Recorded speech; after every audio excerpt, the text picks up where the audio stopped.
Hello, everyone. My name is Shakayla Alvarenga, and I'm the Director of Public Programs here at the Mott Museum. Thank you for continuing to watch our Community Safety Forum virtual series. After more than 70 days, businesses in Nevada have started to reopen. As we enter phase 2 of reopening Nevada, we talked to several environmental health supervisors at the Southern Nevada Health District to find out how you can better protect yourself and your family in the coming weeks. It has been very challenging and exciting at the same time. I've been in the field of environmental health for over 30 years, or nearly 30 years, excuse me. And this has been probably one of the biggest public health crises that our country has faced. There are 5 things individuals can do. First and foremost, like we talked about, is wash your hands. Routinely wash your hands. If you think your hands became dirty, wash your hands. Wash your hands after using the restroom. Wash your hands before you eat. Wash your hands when you come home. Just wash your hands. That's probably the biggest thing people can do. The second most important thing people can do is social distance. That is maintain that 6 feet when they're out in public, regardless of whether inside or outside. But if you're in public, maintain that 6 feet. The third thing people can do is wear a face covering, especially when you go into an enclosed space. Ensuring by wearing the face covering again, you're not protecting yourself from the disease, you're protecting others from the disease. And I look at it as a sign of respect. The fourth thing people should do is cover your coughs or sneeze with the crook of your elbow like this. I hope that got picked up because that's an important thing to do. That catches a lot of the spray that may occur when somebody coughs or sneezes. These are virus particles. They're very, very small. You need special equipment to see them. And when you cough or sneeze, you're sending out millions of these things into the environment.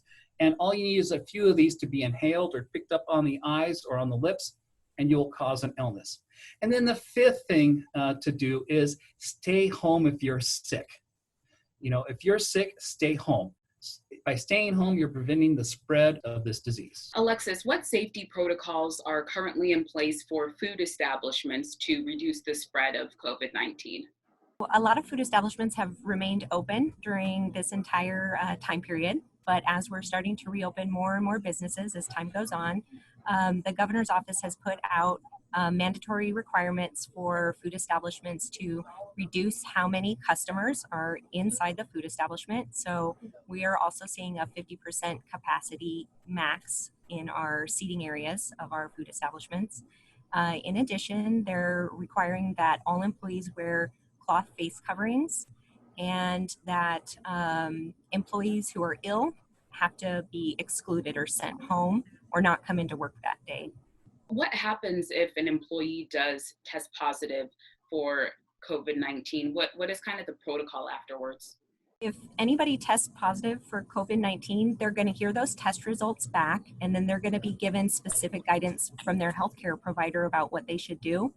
I would say the typical case is you're going to stay at home basically until you no longer have any symptoms, but I would definitely encourage you to follow whatever your healthcare provider is telling you to do about staying home, staying separated from other people, and taking care of yourself until your symptoms have improved. Is the public made aware of that employee who is ill? What generally happens is our Office of Epidemiology is going to get a hold of people who have had close contact with persons who are ill. So if you have been around somebody within close proximity to them, you'll get a phone call from our disease investigators basically explaining what you need to do.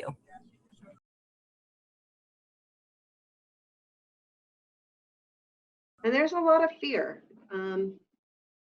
There's a lot of aggravation with people also. You have people on both sides. You have the people that are almost afraid to go out, and then you have the other people that are very frustrated because they feel like this is inhibiting what they want to normally do. And so trying to find that balance and accommodate everybody and keep everybody safe, understanding that it's really that mutual respect that is so very important right now. What would you say the new normal is going to look like? 2 of the biggest changes that people will see when entering a pool or these aquatic venues? definitely the interaction between people is going to be much different. Typically, when you go into a pool, you see a lot of close interaction between people and that play and that and that's not going to be really acceptable this season when you have to ensure social distancing and that you don't want that level of splashing and that level of close contact with people in an era that we have to be so cognizant of keeping everybody separate. Do you think that locally here they are ready for an influx of people due to the heat? There have been many steps taken to meet the requirements that the governor's directive have laid out. I think that they are ready to welcome people into using those aquatic venues. We do have a great place for all our reopening documents. It's very easy to remember. It's www.snhd.info/reopen. And that'll take you right to the page where all the documents are that we have about how they reopen. And even it goes further if you want to, and if you're a food assessor, you can go down to the documents that Alexis was talking because there's a button on that page too. The other cool thing about that page is that you can sign up for updates. So whenever we make a major update to that, you can be notified by email. So you need to provide your email address on that page, and then you will get emails from our office when we make updates on that page. So it's a really good resource for the community to have. Thank you for watching.